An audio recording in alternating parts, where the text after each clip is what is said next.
Who is she? Who was she? Who does she hope to be?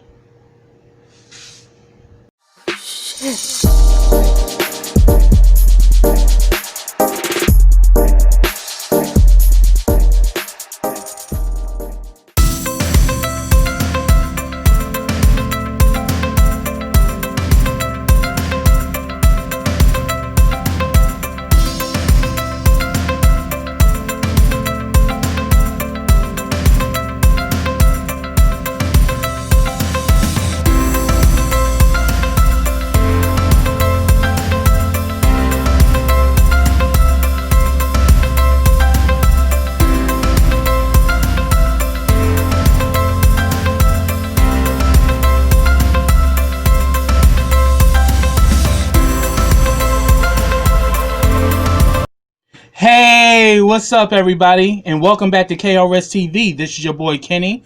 Now remember, subscribe to my channel and click that bell so you can get notifications every time I drop a video. Also, follow all the information I have in the description box as well as the comment section. Also, like this video, comment on this video, and share this video. Now, before I get started with this review, let me send a special shout out to the GMHC crew. If you're in the DMV area and would like to get tested for HIV, reach out to us at the GMHC crew for a HIV home testing kit. You can actually have the kit mailed to you, or you can call us and make a same-day appointment to come to our location to pick one up.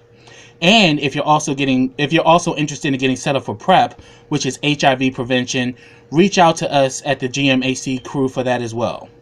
Also, if you're a fan of KRSTV and you're interested in becoming one of my Black Diamonds, check out my Patreon today. Black Diamonds, because in darkness we still shine. For $3 a month, you'll get all of my YouTube content and also specific videos that will be designed for my Black Diamonds that will not appear on YouTube. So check out my Patreon today. Also, check out my YouTube partner, BK WorldTube, which is the Black Netflix. You get shows like RuPaul's Drag Race to the Black Ink Crew. So after you watch this review, check my description box and comment section and click on that link to check out BK WorldTube. Now, this is a review that I am so excited to do because it's a historical piece of work. And this work was created before Stonewall, before the gay liberation movement, and also before the AIDS epidemic. And I'm talking about none other than The Boys in the Band.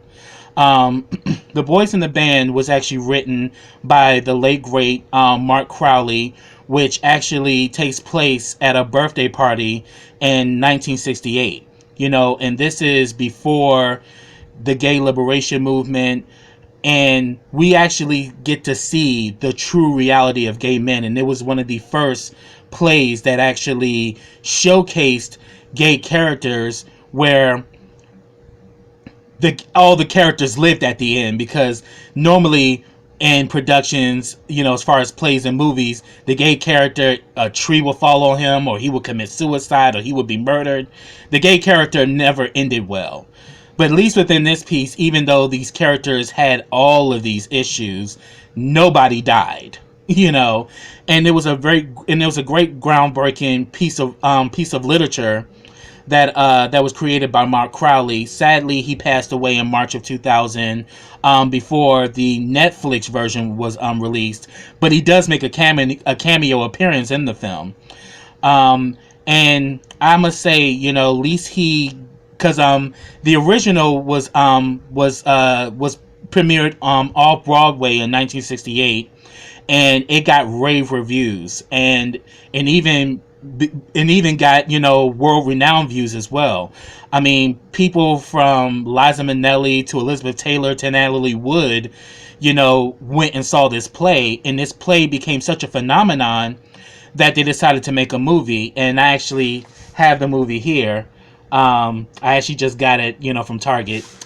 And I definitely love the original.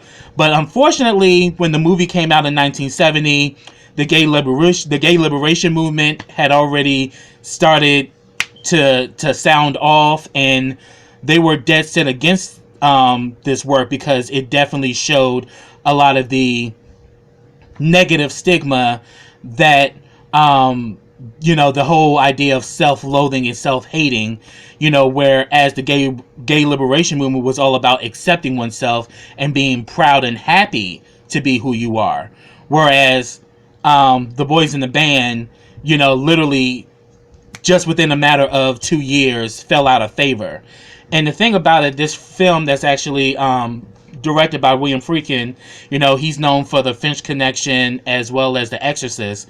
This was like Oscar worthy, honestly. So definitely, check that out. But I'm here to talk about the revival, because after 50 years, in 2018, Boys in the Band reopened on Broadway, and finally Mark Crowley got to see his work on Broadway, because back in '68, it was nowhere near on Broadway. It opened in a small theater, but because of the fact that people were lining up to see this play, he started to get bigger venues to do the show, and which eventually led to them doing the 1970 film.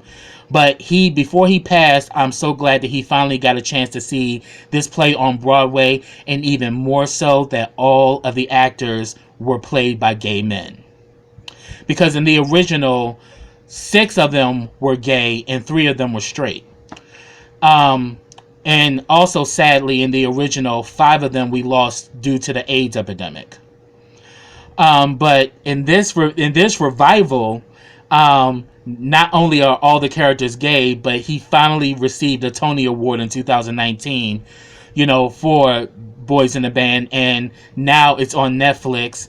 And I must say, this story gives me life, because even though this takes place in 1968, some of the same challenges and some of the same issues we still face as being gay men. Even more so for black gay men. So let me discuss the characters. The first character, who's the main character, is Michael, and he's played by Jim Parsons. And I must say, Jim Parsons did a phenomenal job as this character.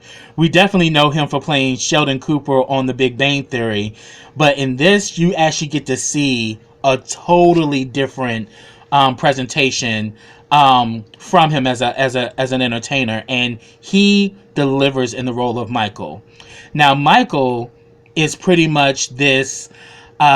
He pretty much has a lot of emotional and mental issues. He lives this very extravagant life where he wears expensive clothes and has all of these expensive things, and he has this. In the actual scene takes place in Michael's apartment, so he's the one hosting this party for his friend Harold, for his friend Harold's birthday. But we see early on that Michael has a lot of deep-seated issues as far as his, self-hating and self-loathing, and how he masks his problems with his expensive taste. And he's accumulated all this debt because he just buys these things, but he just charges them on credit. So he really doesn't own all of the nice things he has, but we know some cats who are like that today, who hide behind labels because they're trying to hide their insecurities. And that's definitely Michael. And then Michael's a piece of work. So we definitely see early on that Michael definitely has a lot of self-hatred and self-loathing issues, and he hates the fact that he's gay because he's seeing an analyst to not be gay anymore. And another character who's going through the same exact thing as far as he doesn't want to be gay is Donald, who's pretty much like his love interest or friends with benefits, because Donald is seeing an analyst because he doesn't want to be gay. He even went as far as to move outside of the city so he can kind of evade the temptation, and he only comes into New York on Saturdays to see his psychoanalyst, and then spends the weekend with Michael. So it's kind of crazy, this whole situation, that he doesn't want to be gay anymore, but yet he can't turn off his urges because him and Michael pretty much have sex every weekend. But Donald is played by Matt Boomer, and man, Matt Boomer, baby, Matt Boomer did a great job playing Donald, and we see that Donald at times wants to embrace Michael, but Michael is resistant to it because he doesn't love himself. And RuPaul, it always brings me back to Drag Race. It's a reason why she says, if you can't love yourself, how in the hell can you love somebody else? It's true. And you see this even in this character, because I'm pretty sure RuPaul knows about the boys in the band. You know, RuPaul knows her gay history. So to really see these two characters who kind of have like this friends with benefits thing going on, but yet can't even really have a relationship because they both have reservations of being gay men. Then the next character I'm gonna talk about is Emery, who's played by Robin DeJesus. He's the only cast member who actually got a Tony Award nomination for his role, and I must say Robin DeJesus killed it as Emery. Emery is an interior designer, and he is the most flamboyant and most effeminate out of all the men. You know, he just sachets everywhere he goes and don't give a damn. And back in 1968, he definitely faced a lot of prejudice, a lot of discrimination, and, you know, because he's unapologetically himself. Whereas some of them could kind of butch it up, Emery can't. You know, and Emery is an interior designer, and he just gives off this flair, and, you know, a lot of it is, you know, is pretty much, you know, over the top because he has to hide behind this because he's dealing with so much pain. But then we finally get a scene with Emery where Emery is just, you know, he's still himself, but we see a more tender side of Emery, and that's what makes Emery such a lovable character, because Emery's that character that isn't ashamed of being who they are, but he also has his own insecurities as well that we see within the film. Then we get introduced to the couple, Larry and Hank. Larry is played by Andrew Reynolds, and Hank is played by Tuck Watkins. And they're actually a couple in real life. They actually started dating during the Broadway production. And both of them were great because Hank and Larry are a couple, but they don't have what you would say a traditional relationship. And you can definitely tell there's a lot of tension and a lot of, you know, resentment between the two of them, because Larry is a playboy. Larry likes to go from guy to guy. You know, he loves Hank, but he likes the company of others. You know, he likes the company of strangers. And Hank, you know, is a man who's come to terms, and I have to say Hank, I think, is the strongest out of all the characters, because Hank, you know, has come to accept himself. You know, he was married with 2 kids, and he actually left his wife to be with Larry. And he's finally at this term in his life where he just accepts himself for who he is, but then he's resistant to Larry because Larry is constantly sleeping around. Then we actually, another character that we meet is Bernard, and he's the black man out of this crew of white men, and he's played by Michael Benjamin Washington, and I think he did a great job in this role. And Bernard pretty much is a librarian. He's an intellectual. He's the life of the party, and we definitely see within the production that he has a lot of deep-seated issues of not only being gay but also being black and gay.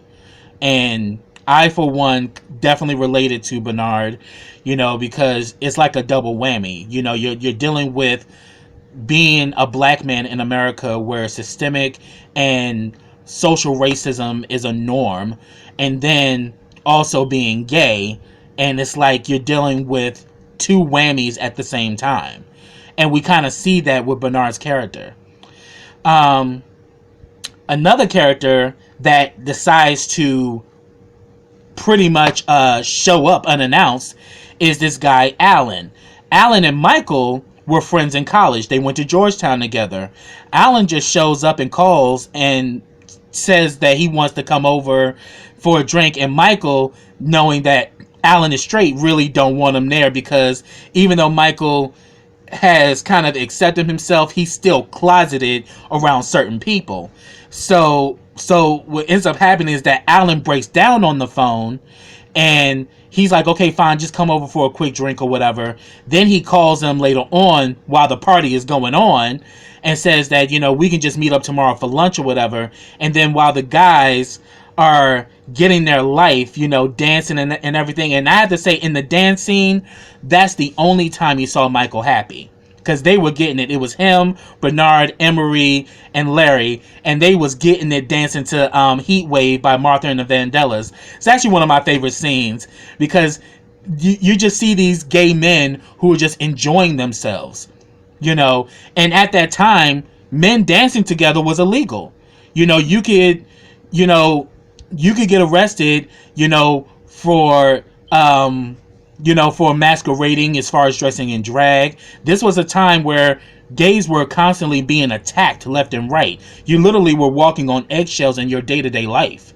If two men were caught dancing, you could be arrested, or if you were caught at a gay place like the bathhouses, or at an underground gay club, because the police were raiding these places all the time. And what would happen is that not only would face sometimes physical assault, they would also face public humiliation, because if your name appeared in the paper, you could lose your whole career and livelihood just like that overnight. And I think that's why this piece is so important to our history, to show how far we've come, but how far we need to go, because the fight continues. And then we actually we get introduced to another character, Cowboy, who's played by Charlie Carver. I think Charlie Carver is so fine, but he pretty much is the birthday gift that Emery purchased for the birthday boy, who's Harold. Now, when he first gets there, he kisses the wrong guy. He kisses Michael, and it's kind of like a chuckle. And here it is, the guys, what I was talking about before, when they were like dancing to Heat Wave, they're getting their life, having a good time, and all of that flips because Alan decides to show up, the supposed straight man. Now, let me keep it a bean. If he was straight, when he saw those men dancing and they getting their life, his ass would have left immediately. But that's not what Alan did.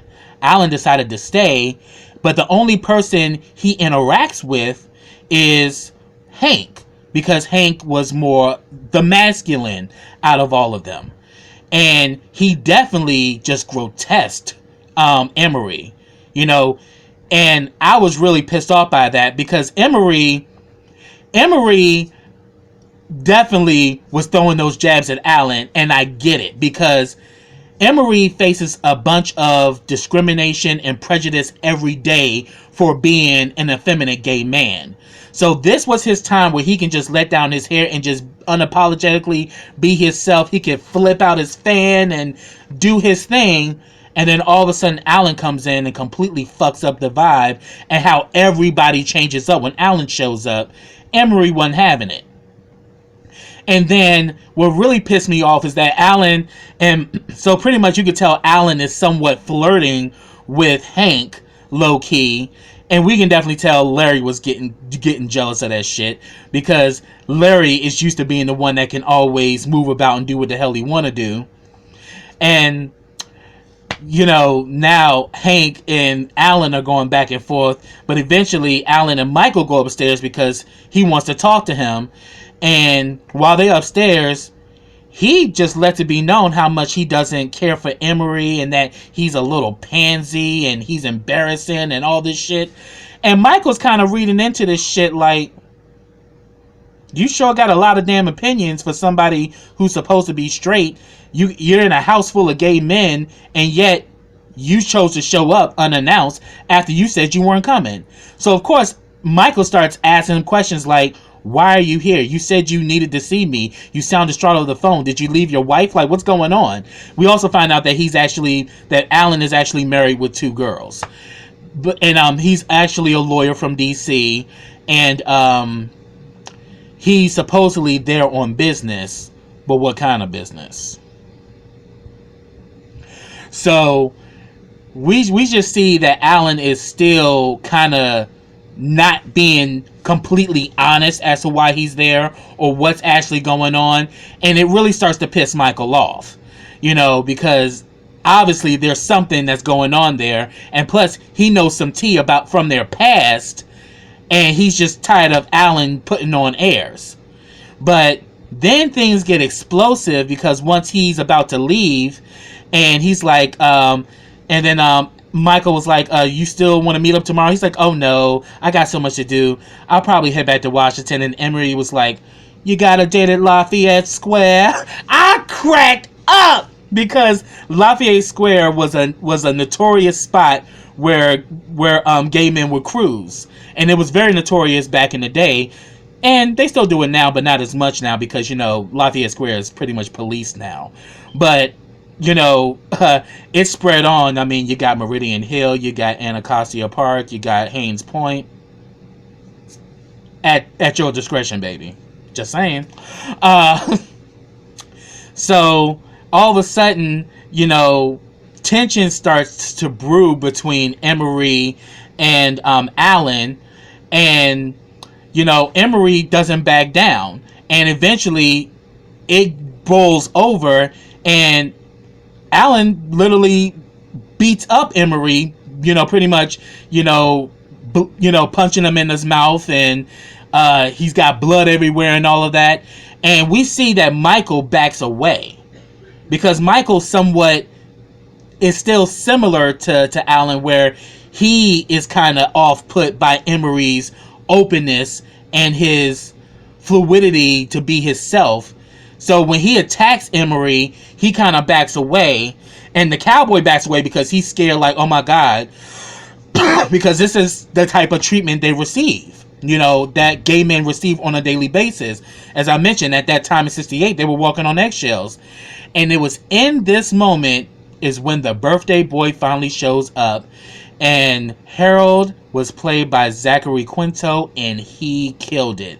Harold is definitely my favorite character, because Harold is, even though he has the same issues of self-loathing and self-hatred, but he owns who he is. And that's what gives him a leg up over all the guys, because he owns his shit. So he comes late as fuck, and Michael, at one point had stopped drinking and smoking for about 5 weeks, because by the advice of his analyst. And all of a sudden, after the fight, after Harold shows up late, that damn Michael starts drinking like a fish. And the thing is, when he gets drunk, he becomes hostile, he becomes nasty, and becomes downright rude and disrespectful. So he immediately starts in on Harold, but Harold is that friend that he is not afraid to call Michael out on his bullshit. Because he's pretty much, at first when he was like, you were supposed to be here at 8:30-9 o'clock. And he's like, what I am, Michael, is a 32-year-old ugly pot-mouth Jew fairy, and if it takes me a while to get myself together, and if I gotta smoke a little grass to get myself comfortable to show my face to the world, it's nobody's goddamn business but my own. And how are you this evening? I fell out because he does not play with Michael at all. And all of these characters were actually based on real people that Mark Crowley knew, and Harold was actually based on his best friend. I think his best friend name was Howard, and he was a well-known choreographer. He had worked with the likes of Natalie Wood and Barbra Streisand, and he had passed away from AIDS at the age of 52. But Harold is actually based on his best friend Howard, and he said that just like my best friend, he didn't take my shit, and he always called me out. And we see Harold does this, when he's kind of like saying turning and just calling out Michael, because Michael, the more and more he drinks, the more and more hostile he becomes. And then all of a sudden there's rain breaks out. Alan by this time had gotten sick and was laying upstairs, and all of a sudden, once the rain forces them all inside, the whole mood changes because, for one, Alan is still there, but then Michael had just about had it with Alan and his bullshit. Because he was like, and the thing is, Harold was like, won't you just let him go? He's like, he doesn't want to go. Because if he wanted to go, he would have left a long time ago. And better yet, he would not have come here. So what he does is that, I'm going to try to out your ass. So he creates this, game, after they done had the birthday and, they cut the cake and exchanged gifts. Now that they're all stuck inside the house because of this terrible rainstorm, Michael decides to play this sinister game where each of them has to call the one person that they think they have loved. And there's like a point system that goes with it. And we see that Michael not only becomes this hostile, maniacal bitch, but then he becomes racist and even anti-Semitic. Like, he's just really starts going in on his friends because his common goal is to out Alan because he feels that Alan is full of shit. But in actuality, Michael's full of shit too. Ain't that the pot calling the kettle beige? And even Harold said that line. So, because Harold's comments here and there were just hilarious. And Harold is just sitting back watching all of them make these calls, and then afterwards they all feel like shit. The first one was Bernard, who called this guy named Peter Delback. His mother actually worked for the family as a maid, and he also worked for them too. And when he was a teenager, him and Peter had this sexual tryst after getting drunk at a pool party, and then they went skinny dipping afterwards. And he pretty much decides to call, Peter just got separated from his third wife, and then they all was like, I'm like, yeah, covers, right? So he calls, and his mother answers the phone, and you can just see him fighting with this whole situation because how is he going to tell this straight white woman that he is in love with her son and his mother still works for that family? I mean, because he's thinking not only in terms of the fact that I'm outing myself, but then I could also be ruining my mother's life. So after he got off that call, Bernard, who was the life of the party, literally sinks into a very deep depression. And we kind of saw somewhat of a similar thing happen with Emery, who reaches out to this guy named Delbert Botts, who's like a dentist that he has been in love with ever since he was a kid. And Emery is the type of gay that can't hide it. You look at Emery and and the thing is, he actually meets Delbert and asks him to be his friend, which he agrees, and he gives the backstory, and this is the time where you really see the heart of Emery. Emery is still who he is, but it's no longer the yes and the girls. All of that is kind of falling to the back, and we see Emery as Emery. And he tells this story of how he fell in love with Delbert Botts. He had, got him a cigarette lighter and gave him a card. And then Harold was like, wow, even as a kid you was big with the gifts, because he got the cowboy, as Harold's gift for the night. Got him what better gift than a piece of ass? For your birthday. I ain't against it at all. But then he also talks about how he was humiliated because Delbert was dating this girl who went to high school with him, and she told everybody about him giving the gift. And of course, Emery can't hide. So he literally went through public humiliation at the prom that he helped decorate. Talk about trauma. And then so they're all reeling in that. And then Larry and Hank, they have an explosive situation because they both are just at odds. Even though they're a couple, they're constantly butting heads because they both want different things. And Hank finally reveals, so what Hank ends up doing is that he calls their answering service and leaves a message with their tenant at the apartment that he loves Larry. And of course, Alan is like, don't do it, Hank. Hank, come with me.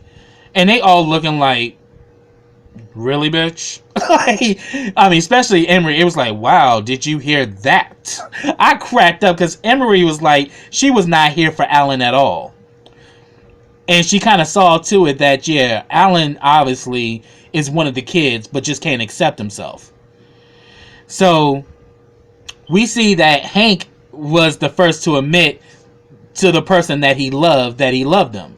And then Larry calls on the other line and does the same thing with Hank. And after that, they both decide to leave the party because they just got tired of Michael's drunken bullshit and disrespect. So they retire up to the upper room. The upper room. So they're gone. And of course, throughout this, Michael is very mean to the cowboy. And it's because he's jealous because the cowboy is gorgeous and he's sexy. Michael tried to be a Hollywood actor but couldn't make it. But a person like the cowboy, since he has such extravagant good looks, they would pick him up. And he just finds every opportunity to just put him down because he's not as smart as the rest of them.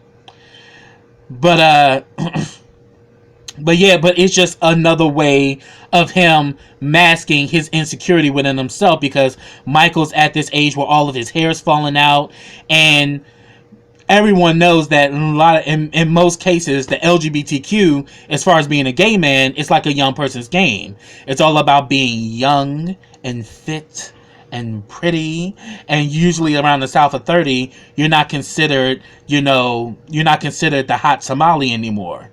You kind of look like you're kind of treated like you need to be like in the dugout or on the bench somewhere. You're no longer that desirable because you're old. And Michael is kind of in that mentality, and that's why he shits on the cowboy so much, because the cowboy is young and he's gorgeous, and Harold is just enamored with him. So then it comes down to Alan. And Alan is very resistant, but then he brings up a friend that they had in college named Justin Stewart, and that Justin and Alan pretty much had a sexual relationship in college. And Alan is just denying. So Michael's like, okay, fine, I'll call him. And then Alan takes the phone from him and calls someone and actually dials the number himself and gets on the phone, and he admits who he is, says the I love you, and he's like, oh, fine, yeah, you got the jackpot. That's what I'm talking about. So then he takes the phone and he's like, Justin, did you hear what that son of a bitch said? That motherfucker called his wife Fran. And Fran and Michael actually dated when they were in college, but she ended up marrying Alan. So we literally see Michael face completely cracked, because that was his main goal, was to out Alan, and he shitted on all of his friends to get to Alan, only for Alan to crack his face. And then afterwards, that's when he left, because if there was any place for Alan to come out the closet, he went further deep into the closet after that whole situation. Because later on, we see him at the bar after he left the party, still reeling. So I think Mart was kind of letting us know, like, hint, hint, because he wanted the character to be ambiguous, where half of them would think he was gay, and then half of them think he wasn't. But wink, wink, we know. He was one of the kids, but was afraid of coming out the closet. I mean, he had a lot to lose. I mean, he was a part of the corporate world. He married into this rich, established family, and he's an attorney in D.C. Think about the fact that he could lose everything by coming out the closet. But we can see towards the end that Alan is still miserable, but he cracked the shit out of Michael's face. And then furthermore, Harold put the cherry on top of the cake, where he told Michael the whole truth and nothing but the truth about itself. He's like, you're a homosexual, but you don't want to be. But there's nothing you can do to change it. Not the prayers to your God, not all the analysts that money can buy. But yeah, you could probably try to be a heterosexual if you want it desperately enough. But you will be homosexual as well. Always, Michael. Until the day you die. And I was like, Harold, you better fucking slay it. And then it was like, oh, friends. He pretty much takes his gift as well as the cowboy, and he exits. And then Michael is now after a while everybody else leaves. Harold and Hank and Larry are still upstairs, and they're about to get it in. But then who's left in the living room is just Donald and Michael. And Michael just has this physical, emotional breakdown. So we finally see that Michael not only hates himself, but Michael has a lot of insecurities. And in that scene, he has a lot of guilt for what he's done. You know, which is why he stopped drinking, because he said that he always had a lot of inflammable guilt, you know, post him being drunk. So he falls and breaks down and everything. Donald is there to comfort him. But then next thing you know, damn Michael goes back to his same old shit, his same old routine. He gets up and goes to mass because he's a Catholic. And you know how the Catholics are when it comes down to homosexuality. And then he pretty much kind of tells Donald, you know, lock the door when you leave. So we see him go to mass. We see Emery and Bernard, who are the closest, you know, because even, you know, in the scene, you know, Emery and Bernard are so close that Emery could use like racial epithets at Bernard and he could get away with it. But it got to the point where Bernard pretty much said that it's his defense, you know, because we both got the short end of the stick, but I got a lot more than he did. So it makes him feel comfortable that he can berate me with racial, racial tactics. But it's all a ruse to hide his own insecurities. But they made peace, and Bernard got drunk as fuck because he got really depressed after trying to call Peter Dahl back. Next time we see them, they're actually at a restaurant where he's trying to sober him up, and we see that Emery is still bleeding from him being assaulted by Alan. But it's funny because after a while, you know, Alan started to be nice to Emery because when Michael came for Alan, Emery was the one that stood up like, you don't have to, Alan, you don't have to do it. Because they all felt the pain after they made those calls. And then Alan actually says, Emery, I'm sorry for what I did before. So in that moment, he started to finally see Emery as a human being, which I thought was a breakthrough for Alan. But we see that's going on. And then again, I mentioned that you saw Alan at the bar reeling, you know. So literally, he wasn't being honest with himself, and he just went further and further into the closet. And, you know, he represents the Q, which is questioning. And there's a lot of people who question themselves, but don't know how to be honest about their questioning. And then we see that, Harold and the cowboy are in a cab. Hank and Larry are making love in Michael's room. And the movie ends where we see Michael, and also Donald is still at the house reading, you know, because he gets a lot of books from Bernard, and he's like an avid reader. He can read like maybe 5 or 6 books in a matter of a few days. And we see Michael at the end literally running down the street. So this is a historical masterpiece because it gives us a glimpse of how much we had to go through as being gay men, a part of the LGBTQ community. And this was before Stonewall. This was before gay liberation. And to finally now have this work celebrated after 50 years was monumental. And rest in peace to Mark Crowley, that he finally got to see his piece of work being celebrated on Broadway, and that all the characters were played by gay actors who are doing well in their careers. So that's what I have, y'all. Get down in those comments and let me know your thoughts on this. I'm sorry this video was long, but this is a historical masterpiece, so trust and believe it's long for a damn good reason, because this work needs to be celebrated. It's one of the first actual pieces that really truly represents gay life in 1968. So it called for a long video because there's so much that needed to be shared. So if I missed anything, get down in those comments. So until next time, everybody, take care.